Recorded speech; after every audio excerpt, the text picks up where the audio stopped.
മക്കളെ, ഞാൻ NEET repeat ചെയ്തിട്ട് ഏകദേശം 7-8 കൊല്ലങ്ങളായി. ആ സമയത്ത് ഞാൻ ഒരുപാട് മിസ്റ്റേക്കുകൾ വരുത്തിയിട്ടുണ്ട്. ആ മിസ്റ്റേക്കുകളൊന്നും ഇല്ലായിരുന്നെങ്കിൽ എനിക്ക് നല്ല മാർക്ക് നീറ്റിന് കിട്ടിയേനെന്ന് ഞാൻ പലപ്പോഴും ചിന്തിക്കാറുമുണ്ട്. ആ മിസ്റ്റേക്കുകൾ എന്തൊക്കെയായിരുന്നു, അതിനെക്കുറിച്ചാണ് നമ്മൾ ഇന്ന് സംസാരിക്കുന്നത്. എൻ്റെ ആദ്യത്തെ ബിഗസ്റ്റ് മിസ്റ്റേക്ക് എന്താണെന്നറിയാമോ? ഉറക്കം കുറച്ചതാ. ഉറക്കം ഞാൻ കുറച്ചിരുന്നു. എക്സാമിൻ്റെ 1-2 ആഴ്ച സമയങ്ങളുണ്ടല്ലോ, നമ്മുടെ സമയത്ത് മെയിലായിരുന്നു എക്സാം. ആ സമയത്ത് ഞാൻ നല്ല പോലെ ഉറക്കം അങ്ങോട്ട് ഉളച്ചായിരുന്നു. ഏകദേശം എനിക്ക് തോന്നുന്നു 4 മണിക്കൂറും 3 മണിക്കൂറൊക്കെ ആയിരുന്നു ഞാൻ ആ സമയത്ത് ഉറങ്ങിക്കൊണ്ടിരുന്നത്. അതെൻ്റെ മാർക്കിനെ നല്ല പോലെ ബാധിച്ചെന്ന് എനിക്ക് തോന്നിയിട്ടുണ്ടായിരുന്നു. അതില്ലായിരുന്നെങ്കിൽ കുറച്ചുകൂടെ മാർക്ക് കിട്ടിയനെ, കുറച്ച് റാങ്കിലേക്ക് എത്തായിരുന്നു ഞാൻ ചിന്തിക്കാറുണ്ടായിരുന്നു. എനിക്കിപ്പോഴും ഓർമ്മയുണ്ട്, ഞങ്ങൾക്ക് മെയ് 7-നെങ്ങാണ്ടായിരുന്നു എക്സാം 2019. മെയ്യിൽ എക്സാം ഉള്ള സമയത്ത് ഞാൻ ആ തലേ ദിവസം ഉറങ്ങിയത് വെളുപ്പിനെ 3 മണിക്കാണ്. രാവിലെ 3 മണിക്ക് ഞാൻ ഉറങ്ങി. 3 AM ഞാൻ ഉറങ്ങിയത്. എണ്ണിറ്റതോ 6 AM. 3 മണിക്ക് കിടന്നു, 6 മണിക്ക് എണ്ണിറ്റു. 3 അവറാണ് ഞാൻ ഉറങ്ങിയത്. എക്സാമിൻ്റെ ദിവസത്തെ കാര്യം കേട്ടോ ഞാൻ പറയണത്. 6 മണിക്ക് തന്നെ എഴുന്നേറ്റ് ഞാൻ ബയോളജിയാണ് പഠിക്കുക. എക്സാമിൻ്റെ തലേന്നും രാവിലെയൊക്കെ നമ്മൾ ബയോളജിയാണല്ലോ പഠിക്കുക. ബയോളജി പഠിച്ചു. രാവിലെ ഒന്നും ഒരു കുഴപ്പമില്ല, നല്ല ഉഷാറായിരുന്നു ഞാൻ. ജാതി ഉഷാറ്. ഉറക്കം ഉളച്ചിട്ട് എന്നെ ബാധിക്കുന്നില്ലല്ലോ, ഞാനൊരു സൂപ്പർമാനല്ലേ. പക്ഷേ എക്സാം 2 മണിക്കാണല്ലോ മക്കളെ. എക്സാം തുടങ്ങുന്നത് 2 മണിക്കാണ്, വൈകുന്നേരമാ. എക്സാം ഹോളിൽ പോയിരുന്നപ്പോൾ മൂലം എൻ്റെ തലയിലൊന്നും കത്തണില്ല. ഞാൻ പഠിച്ചുണ്ടാക്കിയൊന്നും എൻ്റെ തലയിൽ വരുന്നില്ല. ഒരു അന്തം വിട്ടൊരവസ്ഥയായിപ്പോയി. ആ 2 മണി മുതൽ 5 മണി വരെയാണല്ലോ എക്സാം വൈകുന്നേരം. ഈ 3 അവറിൽ പല ക്വസ്റ്റ്യൻ ഞാൻ ഇങ്ങനെ കാണുന്നുണ്ട്. അതിൻ്റെ ഉത്തരങ്ങൾ എൻ്റെ തലയിലേക്ക് വരാതെയായി. വേഗം അങ്ങോട്ട് കത്തിയില്ല, കുറച്ചുകൂടെ ആലോചിച്ച് അങ്ങനെ ഇങ്ങനെയൊക്കെ കണ്ടുപിടിച്ചത്.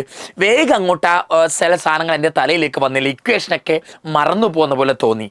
അതെന്തുകൊണ്ടാണ് എന്നെ ഇപ്പം ചോദിച്ചാലും ഞാൻ പറയുന്നത്, എനിക്ക് തോന്നുന്നു അന്ന് രാവിലെ ഞാൻ 3 മണിക്കൂർ ഉറങ്ങിയത് പ്ലസ് ഇതിന് മുമ്പുള്ള ദിവസങ്ങളിൽ ഞാൻ ഉറക്കമുളച്ചതൊക്കെ ആയിരിക്കാം നീറ്റിൻ്റെ അന്ന് എനിക്ക് ഓർമ്മ വരാത്തതിൻ്റെ പ്രധാന കാരണം. ഞാനിപ്പോഴും ആലോചിക്കുക, ആ ഉറക്കമുളയ്ക്കൽ. ഞാൻ അതുകൊണ്ട് എൻ്റെ കോളേജ് ലൈഫിൽ പിന്നെ നടന്ന ഒരു യൂണിവേഴ്സിറ്റി എക്സാമിൽ പോലും ഉറക്കം ഉളച്ചിട്ടില്ല. കാരണം എനിക്ക് ഉറക്കത്തിൻ്റെ വില മനസ്സിലായി.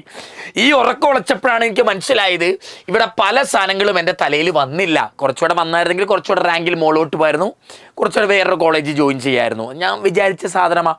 അപ്പോൾ അതുകൊണ്ട് ഞാൻ എപ്പോഴും കുട്ടികൾ നീറ്റ് റിപ്പീറ്റ് ചെയ്യുന്ന എല്ലാ മക്കളും പറയുന്നൊരു സാധനമാണ്, ഉറക്കം ഉളച്ചുകൊണ്ട് ഒരു പരിപാടിയും വേണ്ട. നിങ്ങൾ റിപ്പീറ്റ് ചെയ്യുന്ന ആദ്യ കാലം മുതൽ തന്നെ നിങ്ങൾ 6 മണിക്കൂർ അല്ലെങ്കിൽ 7 മണിക്കൂർ ഉറങ്ങിക്കോ. 7 മണിക്കൂർ ഉറങ്ങിക്കോ. എക്സാമിൻ്റെ 2-3 മാസം മുമ്പ് അത് 6 മണിക്കൂർ ആക്കിക്കോ. 6 കുറവ് 5, 4, 3, 2, 1 ഒക്കെ ഉള്ളവരുണ്ട്. അവരോട് എനിക്കൊന്നും പറയാനില്ല.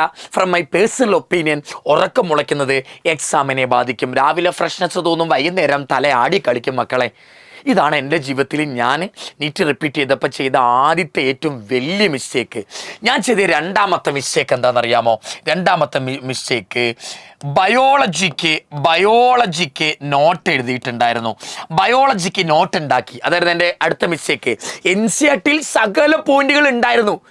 ആ സകല പോയിന്റും വീണ്ടും എൻ്റെ ഒരു രീതിയിൽ ഞാൻ ബയോളജിക്ക് നോട്ട് ഉണ്ടാക്കാൻ തുടങ്ങി. ഞാൻ എന്താ അറിയോ, +1 +2 ഞാൻ നോട്ട് എല്ലാത്തിനും എനിക്ക് നോട്ടുണ്ട്. അപ്പം എൻട്രൻസിലേക്ക് വന്നപ്പം ഫിസിക്സ് കെമിസ്ട്രിക്കൊക്കെ നോട്ടുണ്ട് എനിക്ക്. പക്ഷേ ബയോളജി ടെക്സ്റ്റ് ബുക്ക് വായിക്കാൻ എനിക്കൊരു ബുദ്ധിമുട്ട് തോന്നി. കാരണം അത്രയും കാലം നോട്ട് വെച്ച് പഠിച്ച ആളാണല്ലോ. അപ്പം ഞാൻ എന്ത് ചെയ്തു, സകല ബയോളജി ചാപ്റ്ററും ഞാൻ നോട്ട് ഉണ്ടാക്കാൻ തുടങ്ങി. ആ നോട്ട് ഉണ്ടാക്കുന്നത് ഞാൻ ചെയ്ത ഏറ്റവും വലിയ പ്ലാനിങ്ങിലെ അട്ടർ ഫ്ലോപ്പ് എന്ന് പറയുന്ന ഏറ്റവും വലിയ മിസ്റ്റേക്ക് അതായിരുന്നു. ഉറക്കം പിന്നെയും തിരിച്ചു പിടിക്കാൻ പറ്റുമോ, ഒന്ന് ഉറങ്ങിയാൽ തീരും, ക്ഷീണം മാറും. പക്ഷെ ഇതെഴുതി ഞാൻ കുറേ സമയം കളഞ്ഞു മക്കളെ. ബയോളജീൻ്റെ സകല +1-ലെയും +2-ലെയും എല്ലാം കൂടെ ചേർത്ത് എനിക്ക് തോന്നുന്നു ഒരു 10-40 ചാപ്റ്റർ ഉണ്ടല്ലോ, ഒരു 35ഓളം ചാപ്റ്റർ ഉണ്ട്. 35 ചാപ്റ്ററിലും ഞാൻ നോട്ട് ബുക്ക് വായിച്ച് നോട്ട് എഴുതിയിട്ടുണ്ട് എൻട്രൻസിൻ്റെ ടൈമിൽ. അതിൻ്റെ ഏറ്റവും വലിയ ടൈം കൺസ്യൂം ചെയ്ത ഒരു ഉപകാരമില്ലാത്തൊരു മിസ്റ്റേക്കായിട്ട് എനിക്ക് തോന്നിയത്. സത്യത്തിൽ ബയോളജിക്ക് നോട്ട് വേണ്ട. NCERT-ൻ്റെ ഉള്ളിൽ തന്നെ അടയാളപ്പെടുത്തുക. എക്സ്ട്രാ കിട്ടുന്ന പോയിന്റുകളോ പുറത്തേക്ക് എഴുതി വെക്കുക, പുറത്തേക്ക് എഴുതി വെക്കാൻ ശ്രമിക്കുക. NCERT-ൻ്റെ സൈഡിലുള്ള സ്ഥലങ്ങൾ ഉപയോഗിക്കുക. ഞാൻ ചെയ്ത മൂന്നാമത്തെ മിസ്റ്റേക്ക് നിങ്ങൾക്ക് എന്താണെന്നറിയാമോ? ഞാൻ ചെയ്ത മൂന്നാമത്തെ മിസ്റ്റേക്ക്, ഞാൻ കുറച്ച് ലെവൽ കൂട്ടിയിട്ട് IIT അഡ്വാൻസിൻ്റെ ക്വസ്റ്റ്യൻസ് ഞാൻ ചെയ്തിട്ടുണ്ടായിരുന്നു. ഫിസിക്സിനും കെമിസ്ട്രിക്കും ഒക്കെ ഞാൻ IIT അഡ്വാൻസ് JEE മെയിൻസ് അല്ല JEE അഡ്വാൻസിൻ്റെ അഡ്വാൻസിൻ്റെ പ്രീവിയസ് ക്വസ്റ്റ്യൻ ഞാൻ ചെയ്യാൻ നോക്കിയിട്ടുണ്ടായിരുന്നു. അത് എൻ്റെ അഭിപ്രായത്തിൽ വേണ്ടാത്തൊരു കാര്യമാണ് ഞാൻ ചെയ്തത്. കാരണം കുറച്ച് ഹൈ ലെവൽ കിട്ടണമെന്ന് കരുതി ചെയ്തതാ. പക്ഷെ അതിൽ ഓരോ ക്വസ്റ്റ്യനും വായിച്ചെടുക്കാനൊക്കെ കുറേ സമയം പോയിരുന്നു എനിക്ക്. ആ ലെവലൊന്നും പഠിക്കണ്ട. IIT അഡ്വാൻസ് ആകുമ്പോൾ കുറച്ചുകൂടെ ലെവലിലും കുറച്ചുകൂടെ വേറെ ഇക്വേഷനൊക്കെ പഠിക്കണം. നീറ്റ് ബാച്ചും നീറ്റ് ക്ലാസ്സും കണ്ട് എനിക്ക് ആ ഇക്വേഷൻ ഒന്നും കിട്ടിക്കാണില്ല. അപ്പോൾ നേരെ ഞാൻ പോയി അഡ്വാൻസ് ക്വസ്റ്റ്യൻ ചെയ്താൽ ചിലപ്പം എൻ്റെ ഉള്ള കണ്ടന്റ് വെച്ച് അതിലെ ക്വസ്റ്റ്യൻസ് ഒന്നും സോൾവ് ചെയ്യാൻ പറ്റിക്കൊള്ളുന്നില്ല. നമ്മൾ നീറ്റ് ലെവലിൽ ലോ ലെവലിലല്ലേ പഠിക്കുക ഇക്വേഷനൊക്കെ. കുറച്ച് ഇക്വേഷൻ പഠിച്ചാൽ മതി. കുറച്ച് ടൈപ്പ് ഓഫ് ക്വസ്റ്റ്യനേ വരുള്ളൂ. അഡ്വാൻസിൽ ടൈപ്പ് ഓഫ് ക്വസ്റ്റ്യൻ ഒരുപാടുണ്ട്. കുറച്ചുകൂടി ഇക്വേഷൻ പഠിക്കണം. നീറ്റ് ബാച്ച് ഇരുന്ന് എനിക്കത് പഠിപ്പിച്ചിട്ടുണ്ടാകില്ല. അപ്പം ഞാൻ പോയി അഡ്വാൻസ് ക്വസ്റ്റ്യൻ ചെയ്തിട്ട് ഒരു കാര്യമില്ല. ഇതാണ് ഞാൻ ചെയ്ത അടുത്ത മിസ്റ്റേക്ക്. IIT അഡ്വാൻസിൻ്റെ ക്വസ്റ്റ്യൻ ഞാൻ ചെയ്തു പോയി. മക്കളെ, നീറ്റിൻ്റെ പ്രീവിയസ് ഇയർ ക്വസ്റ്റ്യൻ സകലതും ചെയ്യണം. മെയിൻസും ചെയ്യുന്നത് നല്ലതാണ്. മെയിൻസ് നമുക്ക് ചെയ്യാൻ പറ്റുന്ന ഒരു ലെവൽ, ആ കൺസെപ്റ്റ് കൂടും. അഡ്വാൻസ് ചുമ്മാ ചെയ്ത് നിങ്ങൾ സമയം കളയണ്ട. ഒരു 2 പാരഗ്രാഫിലായിരിക്കും ക്വസ്റ്റ്യൻ. അതിൻ്റെ വായിച്ച് ചുമ്മാ സമയം കളയണ്ട. അടുത്ത് ഞാൻ ചെയ്തൊരു മിസ്റ്റേക്ക് എന്താ അറിയാമോ? നാലാമത്തെ 4 മിസ്റ്റേക്കുകൾ എനിക്ക് പറയാനുള്ളൂ. ഞാൻ ചെയ്ത മെയിൻ മിസ്റ്റേക്കുകൾ 4 എണ്ണമാണ്.